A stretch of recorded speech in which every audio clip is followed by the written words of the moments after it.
टुकड़े टुकड़े हो बिखर चुकी मर्यादा, उसको दोनों ही पक्षों ने तोड़ा है।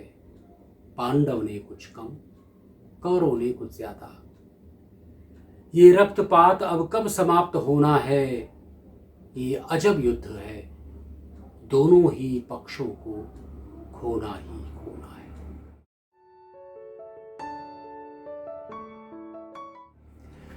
नमस्कार, मैं हूं अरुण शेखर। शेखर वाणी की इस एपिसोड में आपका बहुत बहुत स्वागत है।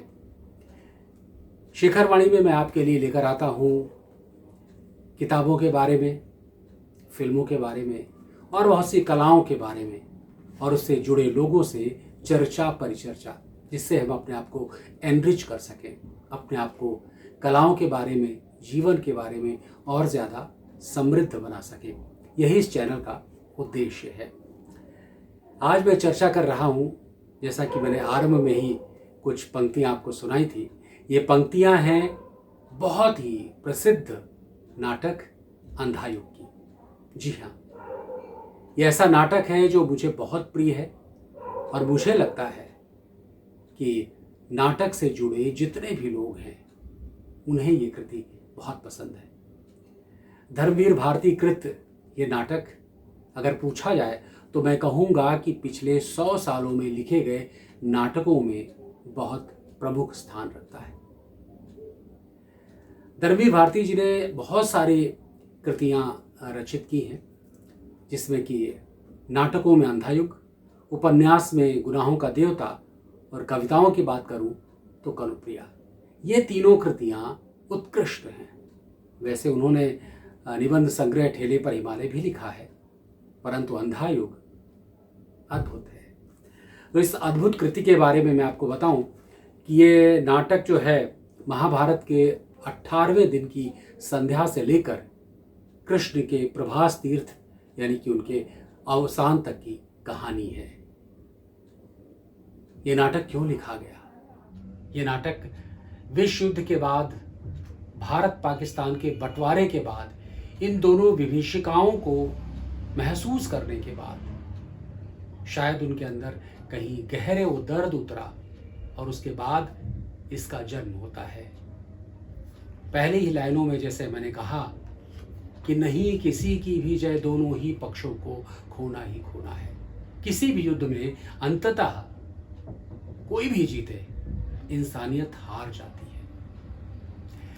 इसमें एक और बात बहुत कमाल की कही है कि ये कथा ज्योति की है अंधों के माध्यम से। सब कहीं ना कहीं अंधे हैं। धृतराष्ट्र अगर अंधे हैं, वो कुछ देख नहीं पाते हैं, तो गांधारी सब कुछ देखते हुए अपनी आंखों पर पट्टी बांध चुकी है। संजय भी कहीं ना कहीं रास्ते से भटक जाता है, उसकी भी आंखें चली जाती हैं। वो कहता है भटक गया हूं मैं इस वन में। ये जो वन है झंझावातों का, रिश्तों का, इन भावनाओं का, इस युद्ध का, वो भी कहीं ना कहीं भटक जाता है। वो व्यक्ति जो अंधे को रास्ता दिखा रहा था। इसमें अगर नाटक वाले जो छात्र हैं, विद्यार्थी हैं या निर्देशक हैं, सबके लिए बहुत महत्वपूर्ण चरित्र है इसमें अश्वत्थामा का। वो लाइन सबको ऑडिशन के लिए दी जाती है और हर आदमी उस एक्टर उसको करना चाहता है कि ये मेरा धनुष है, धनुष अश्वत्थामा का, जिसकी प्रत्यंचा खुद द्रोण ने चढ़ाई थी। ये जो सोलंकी है, ये जो संवाद है, वो भी कहीं ना कहीं भटक जाता है। अपनी कहूँ कि बदला लेने की भावना में इतनी ज़्यादा है उसके अंदर कि वो सब कुछ ख़त्म कर देना चाहता है। उसके माध्यम से उन्होंने इस महाभारत में दिखाने का प्रयास किया है कि किस तरह से पागल आदमी परमाणु बम फेंक देना चाहता है। कृष्ण हैं, वो सबको जगाने की कोशिश करते हैं। जब धृतराष्ट्र कहते हैं विदुर से कि तुमने मुझे बताया नहीं, विदुर कहते हैं भीष्म ने कहा था, गुरुद्रोण ने कहा था, इसी अंतःपुर में आकर कृष्ण ने कहा था मर्यादा मत तोड़ो।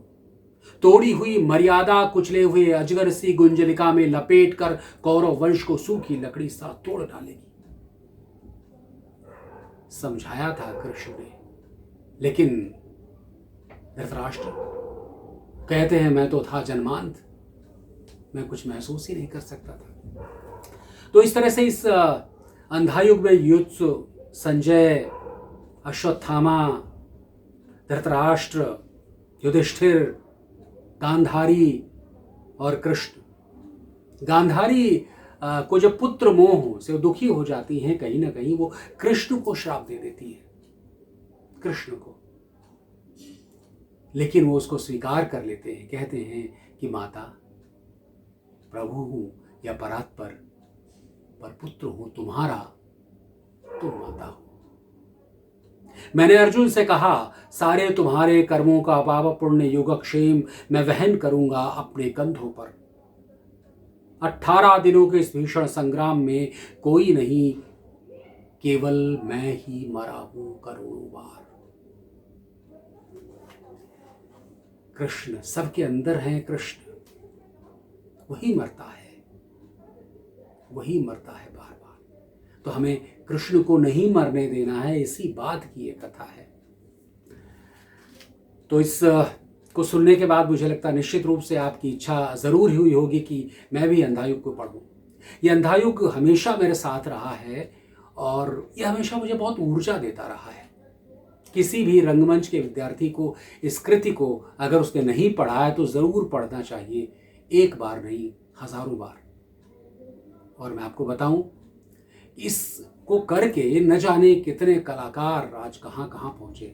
हर निर्देशक इसको एक बार निर्देशित करना चाहता है ना। मैं आपको इस कृति को उस लेवल पर पहुंचाने का सबसे बड़ा काम किया था पंडित सत्यदेव दुबे ने। सत्यदेव दुबे जी मुंबई रंगमंच के बहुत बड़े निर्देशक रहे हैं। उनके निर्देशन से या उनके सीख से न जाने कितने अभिनेता निकले हैं। मैं जिक्र करूं कि अमरीश पुरी, नसीरुद्दीन शाह, ओमपुरी और एक बहुत बड़ा सुपरस्टार, जी याद आया आपको? नहीं मैं बताऊं, राजेश खन्ना। उन्होंने भी इस अंधा युग में एक भूमिका की थी, और वो भूमिका जो शायद आपको इसमें ढूंढे भी नहीं मिलेगी।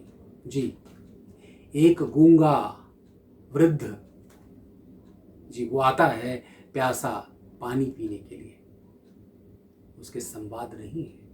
वो भूमिका भी कितनी महत्वपूर्ण है, उसको राजेश खन्ना ने निभाया था।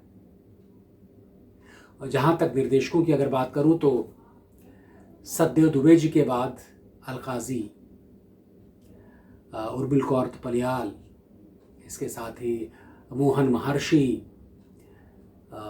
नॉर्थ ईस्ट के बहुत बड़े डायरेक्टर रतन थियम।